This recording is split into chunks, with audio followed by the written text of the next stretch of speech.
Hello दोस्तों, मैं आप सभी को मेरे चैनल एनिमे स्टोरी एक्सप्लेन पर वेलकम करता हूं। प्रीवियस एपिसोड में हमने देखा था जब नारुतो और नाइन टेल फॉक्स दोस्त बन जाते हैं और दोनों अपना चाकरा एक साथ मिलाते हैं। उस वक्त नारुतो दुनिया का सबसे ताकतवर निंजा के रूप में उभरता है। तो अब टाइम है इसके अगले एपिसोड को एक्सप्लेन करने का, लेकिन उससे पहले अगर हो सके तो डिस्क्रिप्शन पर मेरे ऑफिशियल और पर्सनल दोनों इंस्टाग्राम अकाउंट के लिंक है, तो अगर मन करे तो प्लीज फॉलो कर देना। चलो अब बिना कोई समय गवाए इस एपिसोड को शुरू करते हैं। Now start the intro.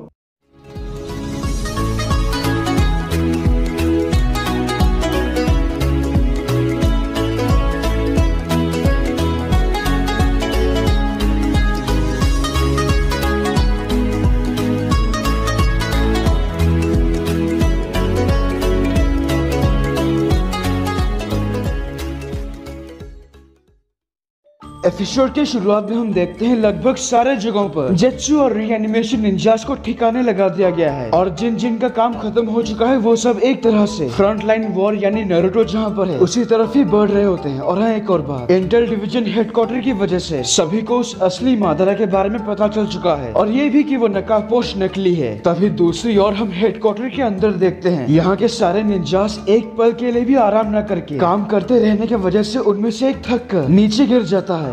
ध्यान से, तुम ठीक तो हो ना? मुझे माफ कर दीजिए, जो युद्ध के मैदान में लड़ रहे हैं उनके मुकाबले मेरा काम तो आसान है। नहीं, ऐसा मत सोचो, हमारे पास अपनी अलग मुसीबत है जिसे हमें सही करना है। चलो उठ जाओ, जाके थोड़ा आराम कर लो। नहीं सर, फिलहाल ये वक्त बहुत जोखिम भरा है हम सबके लिए, तो मैं ठीक हूँ। ठीक है, जाओ अब काम पे लगो। है सुनो सब लोग, जरा यहाँ ध्यान दो। एक तरह से हम कह सकते हैं यह विश्व युद्ध अब आखिरी स्टेज पर पहुंच चुका है। हम यहाँ सेंट्रल कमांड सेंटर है हर निंजा यूनिट के लिए, तो हम एक छोटी सी गलती भी बर्दाश्त नहीं करेंगे, और वो चाहे कोई भी करे, यहाँ तक कि मैं खुद भी। मैं आप सभी को वैसे ज्यादा करने के लिए नहीं कह रहा हूँ, लेकिन बस यहाँ थोड़ा और वक्त रुको और अपना जी जान लगा दो। मुझे आप सभी पर पूरा भरोसा है। आप जरा भी चिंता मत कीजिए सर, यहाँ हम सेंसरी निंजास में से ऐसा कोई नहीं जो ऐसे मौके पर चुपचाप बैठा रहे। और ये चीज हमारे लिए भी है ना कैप्टन इनोइची? चलो दिखाते हैं ना कि हम कम्युनिकेशन निंजास क्या कर सकते हैं। हाँ, समझ गया। पता नहीं ये शिकागो बात बात पर इतनी भाषणबाजी क्यों करता है। नहीं, ये तो अब क्या हो गया? जब दो टेल बीस्ट बॉम्ब आपस में टकराते हैं तो एक जबरदस्त धमाका होता है जिसकी आवाज चारों ओर गूंजती है। तभी यहाँ पर हम देखते हैं। मुझे अपनी आंखों पर यकीन नहीं हो रहा, ये सच में कमाल का है। क्या हुआ आखिर बताओगे? अभी जो बहुत बड़ा धमाका हुआ वो टेल बीस्ट की ताकत है, मैं उसे अच्छी तरह से महसूस कर सकता हूँ। देखो, मुझे सब कुछ बताओ, वहाँ की हालत अब कैसी है? नारुतो उज़ुमाकी उस नकाबपोश मादरा को संभाल रहा है, वो भी एक नए शानदार बेमिसाल चाकरा के साथ। वो उसे रोकने में भी कामयाब हो रहा है, पर दिक्कत ये है कि वहाँ पर बस 4 लोग हैं, नारुतो, किलर बी, ककाशी और गाय। इनोइची, नारुतो के बारे में हमारे सभी निंजास को बताओ, जितना तुम बता सकते हो। तुम्हारे पास 50 सेकंड है। मैं सभी के मन में जोश जगाना चाहता हूँ, एक बार में ही सभी लोगों तक बात पहुँचनी चाहिए। क्या सभी लोगों तक? लेकिन इससे दिमाग पर बहुत गहरा असर पड़ेगा, ये इनकी जान को खतरा हो सकता है। लगता है तुमने मुझे बहुत कम समझा शिकागो, तुमने तो काफी ज्यादा बोल दिया। 50 नहीं, 10 सेकंड के अंदर हो जाएगा। मिस्टर यामानाका, ये बोलने से पहले और करने से पहले एक बार सोच लीजिए। माफ करना दोस्त, लेकिन ये जरूरी है, जल्दी करो पर प्लीज ध्यान से। तुम जानते हो मुझे मैं शब्दों का पक्का नहीं हूँ, पर तुम भरोसा कर सकते हो। सभी निंजास ध्यान से सुनो, HQ से एक इम्पोर्टेंट मैसेज है। युद्ध के मैदान वाली जगह पर हम फायदे में हैं। नारुतो उज़ुमाकी सच में कमाल करके दिखा रहा है, वो जिनकी हमें हर कीमत पर रक्षा करनी है। नारुतो और किलर भी लड़ रहे हैं जो कुछ भी उनके पास है युद्ध के मैदान में। ककाशी और गाय भी वहीं पर जूझ रहे हैं। अलाइड निंजा फोर्स, आप सब वहाँ जल्द से जल्द पहुँचो, कहीं आप सब जीत का मौका न गवा दो, क्योंकि वो पल अब दूर नहीं। इस बेहतरीन कोशिश की वजह से उनके नाक से खून निकलता है। मैंने कहा था मैं शब्दों का पक्का नहीं हूँ, इसीलिए 10 के जगह 20 सेकंड लग गया, पर जो तुमने कहा वो मैंने कर दिया। नहीं इनोइची, मैं जानता हूँ तुम कितने काबिल हो। यहाँ सभी जोश से भर जाते हैं और वो और भी तेजी से आगे बढ़ते हैं। नारुतो मेरे दोस्त, मैं पहले तुम्हें अपना दुश्मन मानता था, लेकिन अब नहीं। मेरे पहुँचने तक मादरा को रोक के रखो बस। मैं पूरी तरह अपने निंजुत्सु से तुम्हारी मदद करूंगा नारुतो।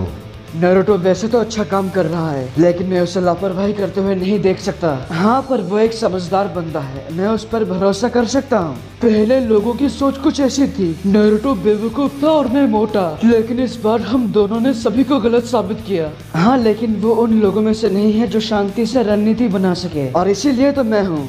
तुम बस इंतजार करो नारुतो, मैं आ रहा हूँ। आपका शुक्रिया डैड, आपने नारुतो के बारे में हम सबको बताया। जीत हमारी होगी, मैं वादा करती हूँ। मैं सोचती हूँ गाइसेन से कैसे होंगे। मुझे उम्मीद है वो नारुतो की रक्षा कर रहे होंगे अच्छी तरह से, और ककाशी सेंसेई भी वहाँ है। मुझे लगता है वो दोनों संभाल लेंगे।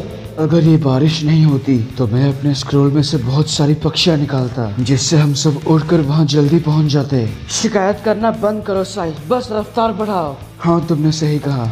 शायद ये एहसास दोस्तों के साथ रहने से होता है। मैंने सच में अच्छे दोस्त बनाए हैं, और इसका श्रेय सिर्फ तुम्हें जाता है नारुतो। नारुतो, तुमने हमारा विलेज हिडन लीफ को बचाया, और अब तुम इस दुनिया को बचाने की कोशिश करने में लगे हो, और हम हमेशा तुम्हारे कंधों पर बोझ डालते रहे। लेकिन इस बार तुम चाहे जो कहो, लेकिन हम तुम्हारी मदद करेंगे। सिर्फ मैं ही नहीं, इस बार हम सब एक साथ लड़ेंगे। दूसरी तरफ युद्ध के मैदान में अपने ऑरा से बने 5 हाथ उन सारे टेल बीस्ट के गर्दनों को पकड़ लेता है, और हम देखते हैं उन 5 हाथों में नारुतो के एक शैडो क्लोन्स उन ब्लैक रॉड्स को पकड़े हुए हैं। चलो हो जाए कुरामा, हम सभी रॉड्स को एक साथ खींचेंगे और हम सबको एक बार में आजाद कर देंगे। बिल्कुल, अब और देर नहीं करते। वो पूरी ताकत से सभी रॉड्स को एक साथ खींचता है, जिससे सारे टेल बीस्ट तोबी के कंट्रोल से बाहर। तो उसने अब 9 टेल फॉक्स की ताकत को काबू कर लिया। अब ये 5 मेरे किसी काम के नहीं। उस गेडो स्टैचू में से चाक्रा चेन निकलती है, और वो उन 5 टेल बीस्ट को जकड़ लेता है। तभी उसी वक्त नारुतो के लिए ये पूरी जगह बदल जाती है। वो और 9 टेल उन 5 टेल बीस्ट के अंतर्मन में पहुंचते हैं, जहां पर उन 5 के साथ साथ उनके जिंचुरिकी भी हैं। शुक्रिया दोस्त। अब ये कैसी जगह है?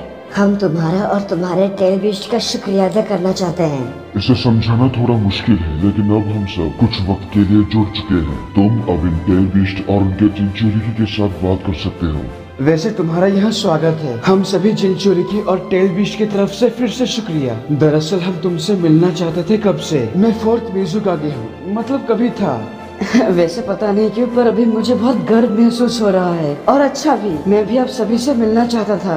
हाँ, ये बात तो तुमने सही कहा। हम जिंचुरिकी जब जिंदा थे तो कभी आपस में मिले नहीं, बच्चन। और तभी कुरामा नारुतो को इन सब के बीच में खड़ा होते हुए देखकर उसे कुछ बहुत पुरानी बातें याद आ जाती है। बहुत युगों पहले जब सारे टेल बीस्ट बहुत छोटे थे, तो उनके क्रिएटर या पिता कह लो 6 पथों के महर्षि इन 9 टेल बीस्ट को अलग अलग जगहों पर छोड़ने से पहले आखिरी बार कुछ कहा था। मैं तुम सबके साथ ज्यादा समय तक नहीं रह सकता। शुकाकू, माताताबी, ईसबू, सन गोकू, कोकुओ, साइके, चोमे, ग्यूकी और कुरामा, भले ही तुम सब आपस से बहुत दूर रहोगे, पर कभी प्रकृति के नियमों को मत छेड़ना। और फिर एक ऐसा समय भी आएगा जब तुम सब वापस से इसी तरह इकट्ठा होगे, और मैं भी इसी तरह तुम सबके बीच में खड़ा रहूंगा। मेरी इच्छा है वो समय आने तक तुम सब मेरी प्रतीक्षा करो, लेकिन वो समय काफी लंबा होगा, स्मरण रहे। और ये सुनकर वो छोटा सा 9 टेल रोने लगता है। तो कुरामा उस वक्त को सोचने के बाद वो नारुतो में अपने 6 पथों के महर्षि की छवि को देखता है। परमपिता महामहिम, सच में आपने यहाँ तक आने में काफी वक्त लगा दी। तुम 5 को भी यही लगता है ना?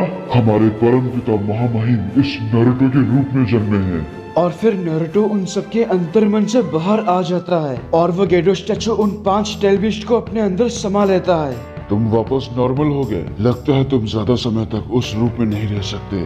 देखो, मेरे ख्याल से फिलहाल तुम्हें अपनी फिक्र करनी चाहिए। नारुतो ने आज ऐसी ताकत हासिल कर ली है जो मुझे महसूस करा रहा है कि हमारे चमकने के दिन अब जा चुके हैं। क्या बात है गाय, तुम पहले जैसे बात नहीं कर रहे। मैं ऐसा नहीं मानता। हमारे जवानी के दिन खत्म होने में अभी भी बहुत वक्त है, तो कम से कम तुम तो ऐसी बातें मत करो।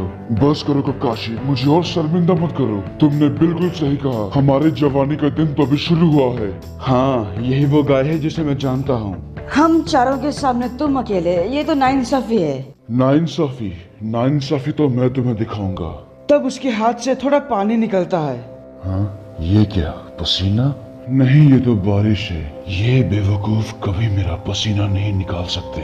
इनके अंदर ऐसी काबिलियत ही नहीं। नारुतो हमेशा से एक कठपुतली था सास्के को आजमाने के लिए। मुझे इस लड़के का हाथ पता है। ऐसा कभी नहीं हो सकता कि मैं इसकी ताकत देखकर परेशान हो जाऊं। तो फिलहाल जो चीज मुझे परेशान कर रही है वो क्या है? छोड़ो उस बात को। इससे अब कोई फर्क नहीं पड़ता कि कौन या क्या है नारुतो।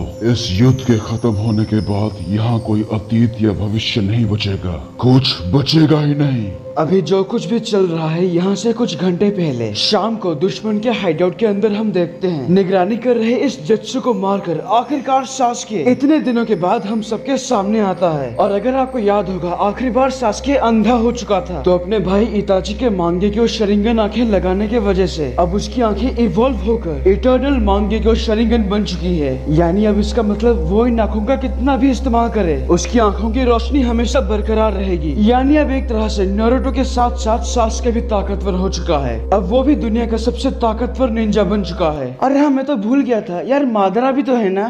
चलो अब इन आँखों को बाहर आजमाते हैं। बहुत आराम कर ली मैंने, अब मेरी आंखें अंधेरे को भी अच्छे से देख सकती है। वो पूरी तरह इस जगह को तोड़कर और अपने आप को हर चीज के लिए तैयार करके अपने मकसद को कामयाब करने इस जगह से निकलता है। और यहीं पर इस एपिसोड की एक्सप्लेनेशन खत्म होती है। अगर आपको ये वीडियो अच्छा लगा तो प्लीज लाइक और कमेंट कीजिए, और अगर आप मेरे चैनल पर नए हो तो इसे सब्सक्राइब करने के साथ उस बेल आइकॉन को भी दबा ही दो। तब तक के लिए खुश रहना। मैं मिलूंगा आपसे अगले वीडियो में। पीस।